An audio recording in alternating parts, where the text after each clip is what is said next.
نصلي ونسلم على رسوله النبي الأمين المكين الحنين الكريم الرؤوف الرحيم أما بعد فأعوذ بالله من الشيطان الرجيم بسم الله الرحمن الرحيم إنا أعطيناك الكوثر فصل لربك وانحر إنا شانئك هو الأبتر صدق الله العظيم وصدق رسوله النبي الأمين ونحن على ذلك لمن الشاهدين والشاكرين والحمد لله رب العالمين. قال الله تبارك وتعالى في شان حبيبه مخبرا وآمرا إن الله وملائكته يصلون على النبي يا أيها الذين آمنوا صلوا عليه وسلموا تسليما. اللهم صل على سيدنا ومولانا محمد وعلى آل سيدنا ومولانا محمد وبارك وسلم عليه. الصلاة والسلام عليك يا سيدي يا رسول الله. الصلاة والسلام عليك يا سيدي يا حبيب الله. الصلاة والسلام عليك يا سيدي يا نور الله. آپ اب آپ کو کوئی دعوت دینی پڑے گی بھی آپ بھی پڑھنا. بدعت تو ایسی رہا کہ آپ کے پاس کوئی انویٹیشن بھیجیں گے کہ بھی آپ نے بھی پڑھنا ہے. آپ میں سے مسلمان کتنے بیٹھے ہیں؟ ہاں تو یہ تمام مسلمانوں پر واجب ہے. جب یہ درود پاک پڑھا جائے، آج پڑھ لی جاتی ہے نا بسم اللہ الرحمن الرحیم ان اللہ وملائکتہ یصلون علی النبی یا ایھا الذین آمنوا.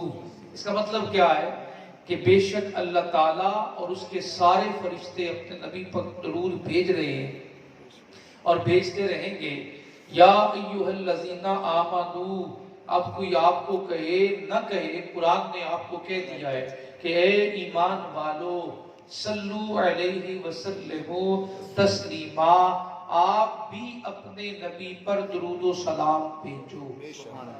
کوئی اور کہے یا نہ کہے، یہ زبان سے نہ کہنا پڑے کہ بھئی آپ بھی پڑھ لو. جب یہ آیت پڑھ دی جائے تو مطلب یہی ہے کہ قرآن نے دعوت دی ہے اور بلایا ہے کہ مومنو ذرا نبی پر درود بھی پڑھ لو. اب آپ دوبارہ میرے ساتھ مل کے پڑھیے. الصلاۃ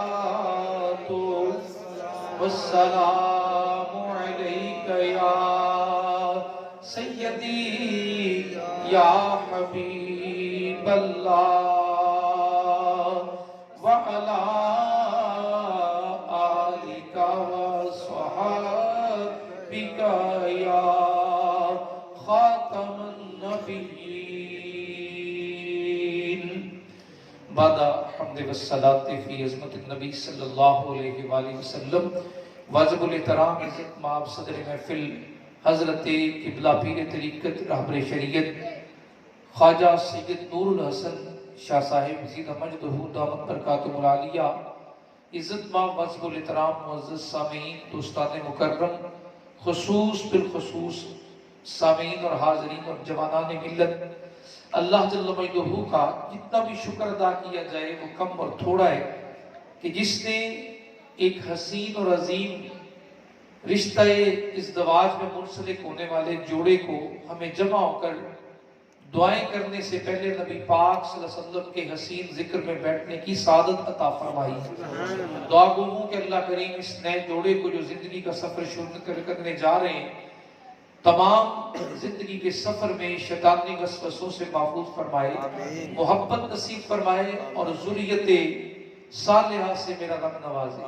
دوستان مکرم، یہ اللہ رب العزت کے کرم میں سے کرم ہے کہ جس انسان کو زندگی میں بچپن کے ساتھ جوانی اور جوانی کے بعد یہ رشتہ نکاح نصیب ہو اور پھر اس کے ذریعے اولاد عطا فرمائے، تو یہ مالک کے بڑے کرم اور احسان ہے. اور دعا مانگا کریں کہ اللہ کریم ان رشتوں میں محبت، پیار، آپس میں وفا کے خوبصورت ترین سعادتوں کے ساتھ نوازے. جو میں نے قرآن پاک کی سورہ پاک تلاوت کی، لفظوں کے اعتبار سے پورے قرآن کی مختصر ترین سورت ہے، لیکن معنوی اعتبار سے اس کے اندر اللہ رب العزت نے خزانے سمو دی ہیں. آج آپ اور ہم ایک دوسرے کو دعائیں دیتے ہیں، اللہ آپ کو زیادہ دے. آپ مجھے دعا دیں گے کہ بھی آپ کو بھی اللہ زیادہ دے، لیکن ساری کائنات کو بنانے والا جب رب دعا دے اور دعا میں بھی لفظ وہ بولے اور فرمائے اِنَّا اعطیناک الکوثر، دینے والا بھی خود ہو، عطا کرنے والا بھی خود ہو، اور دینے کے بعد کہے کہ ہم نے آپ کو کوثر عطا فرما دیا۔ اس لفظ کوثر کو اگر دیکھا جائے تو یہ کثرت کی جمع ہے۔ کثرت کا معنی ہے زیادہ ہونا۔ کوئی چیز اگر وافر مقدار میں ہو تو ہم کہتے ہیں کثرت۔ بہت بڑی کثرت سے جو ہے وہ اس دفعہ فصل ہوئی، بارش بڑی کثرت سے ہوئی، وہاں میں نے دیکھا کہ دھوپ بڑی کثرت سے پڑی، میں نے دیکھا کہ عوام بڑی کثرت سے جمع ہوئی۔ تو کثرت کا لفظ جو ہے وہ بہت زیادہ تعداد پہ بولا جاتا ہے، اور جہاں کثرتوں کی کثرت جمع ہو جائے، جہاں تمام کثرت اکٹھی ہو جائے اور اس مقام کے بعد مزید کثرت کی گنجائش نہ رہے اور انتہا ہو جائے، اس کو کہا جاتا ہے کوثر۔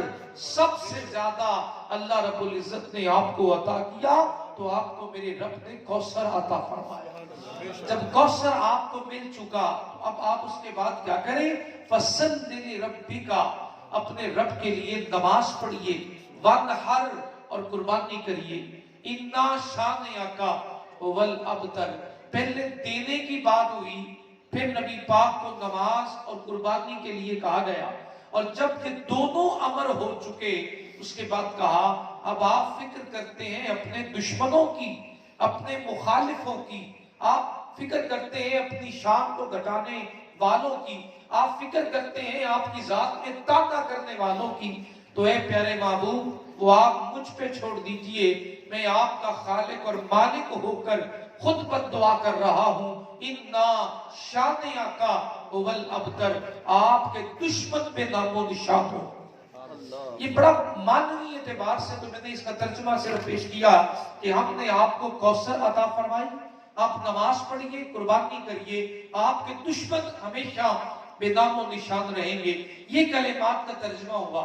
اب تھوڑا غور کریں ذرا اس کے عنوان میں جو مفسرین نے لکھا، اِنَّا أَعْطَيْنَاكَ الْكَوْثَرَ، تو کس کس چیز کی کثرت اللہ نے دی ہے، کس کس چیز کی اللہ رب العزت نے کثرت دے کر کوثر فرمایا ہے، اور کوثر تمام کثرتوں کی جمع ہے۔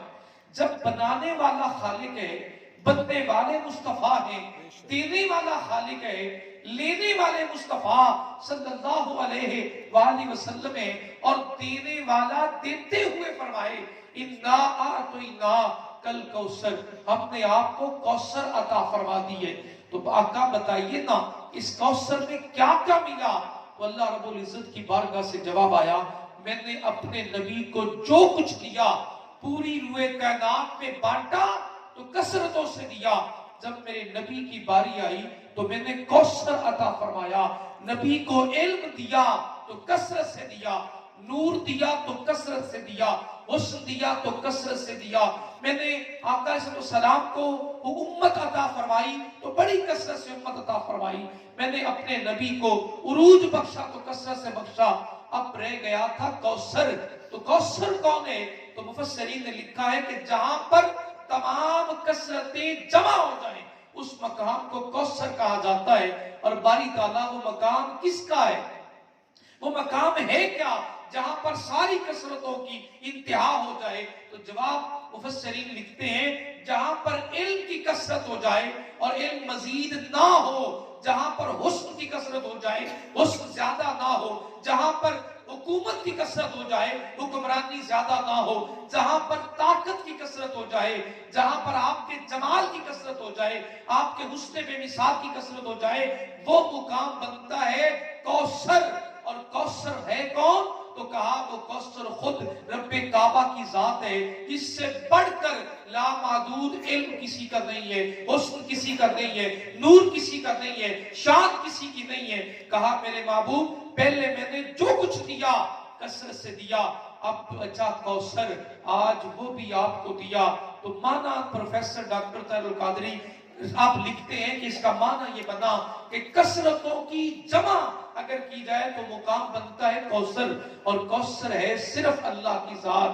تو کہا میرے محبوب کثرتیں تو پہلے آپ کے پاس ہے، اب رہا کوثر تیرا رب۔ تو آج میں اعلان کرتا ہوں اِنَّا أَعْطَيْنَاكَ الْكَوْثَرَ، آج آپ کا رب مقام کوثر کا مالک بھی آج اپنے مصطفیٰ کے ہو گئے۔ سبحان اللہ، سبحان اللہ۔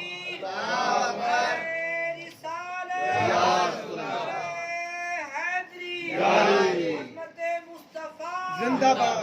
اب اس مقام پر اگر تھوڑا غور کریں تو جب کوثر ہی نصیب ہے تو رسول خدا جو چاہیں وہ اللہ رب العزت نے آپ کی چاہت سے پہلے ہی عطا فرما دیا. اب دوسرے حصے کی تفسیر کرتے ہوئے دوسری آیت پاک میں فرماتے ہیں فصلی لربک، پہلے نماز کا حکم آیا پھر قربانی کا حکم آیا. اب نماز میں کیا ہوتا ہے؟ نماز میں سمپل اور سادہ جواب صرف اتنا ہے کہ جب ہم نماز میں کھڑے ہوتے ہیں تو ہمارا جسم اور دھیان اللہ کی جانب ہوتا ہے. نماز کس چیز کا نام ہے؟ تھوڑا غور کریں تو نماز نام ہے اللہ رب العزت کی بارگاہ میں جسم کے ساتھ ساتھ دھیان اور توجہ بھی اللہ کو دینے کا نام ہے. آپ چھوڑ دیجیے یہ ایسے ہی رہتا، آپ پریشان نہ ہو، ٹھیک ہے، خیر ہے. تو اللہ رب العزت کی بارگاہ میں نماز کیا ہے؟ تھوڑا غور کریں نماز پر. آپ نے جب نماز میں کھڑے ہوئے تو دو باتیں بڑی دھیان میں ہوتی ہیں. ایک، آپ کی زبان نماز کے اندر چل رہی ہوتی ہے، دوسرا آپ کا دھیان نماز کے اندر رہ رہا ہوتا ہے.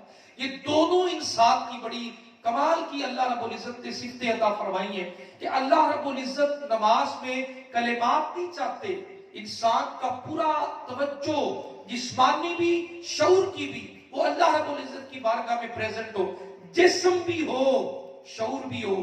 یہ دونوں باتیں یہاں پہ ہمیں چاہیے.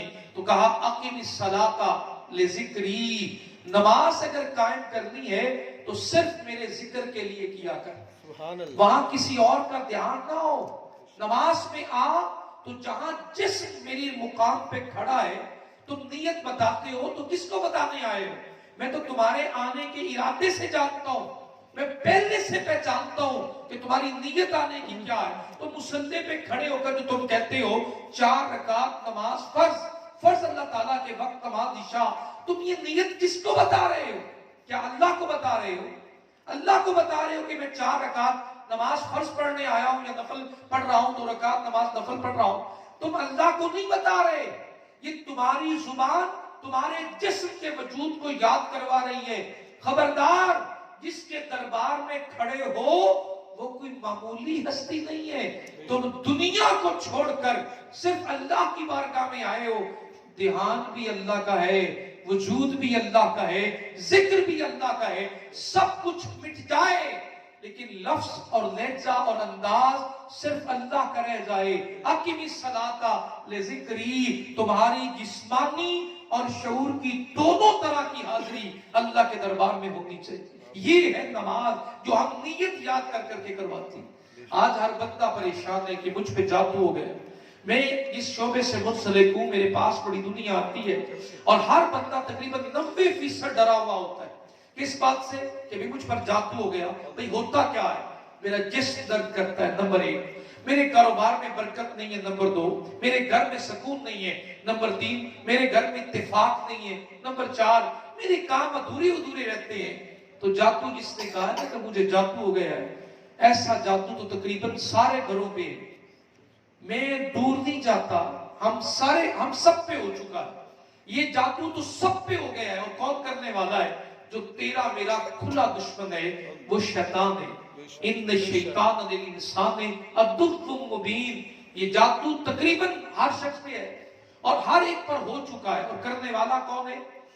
وہ شیطان کر رہا ہے. اور جادو کیا کیا؟ سن میرے بھائی، جب رات کو ہم بستر پر سوتے ہیں تو وہ ہمارے سر کے بالوں کو 3 گانٹھے لگاتا ہے. 3 گڈھا پا دیتے ہیں، واڑا نہیں. 3 گڈھا جوڑ دیتے ہیں، واڑا نہیں. اور پھر ساری رات سونے والا اسی طرح سوتا رہتا ہے. فجر کی نماز بھی چلی جاتی ہے، گانٹھے اس نے 3 سر پہ لگا دی. ہم سو گئے. سونے کے بعد ہم صبح اٹھے تو 9 بج چکے تھے، کسی کے 8 بج چکے تھے، کسی کے 7 بجے آنکھ کھلی. تو سارا دن تو نماز تو فجر کی پڑھی نہیں ہے، وہ گانٹھے کھلی نہیں ہے. تو جادو تو ہو گیا ہے. آپ کے میرے جسم کی دردیں کیسے ختم ہو؟ آپ کے میرے کام آدھے ادھورے کیوں رہ جائیں؟ آپ کے میرے جسم کی تھکاوٹ ہی نہیں ختم ہوگی. ریزن کیا ہے؟ کہ جادو ہو چکا ہے. جادو کرنے والا کون ہے؟ وہ شیطان ہے. یہ کھلنا کیسے تھی؟ یہ گانٹھیں کھلنی کیسے تھی؟ اس کو کیسے کھولا جائے؟ اس کے لیے وظیفہ کیا تھا؟ تو سن اور یاد کر لے، اپنی زندگی میں شامل کر لے، کام آئے گا. جو شخص فجر کی نماز کے لیے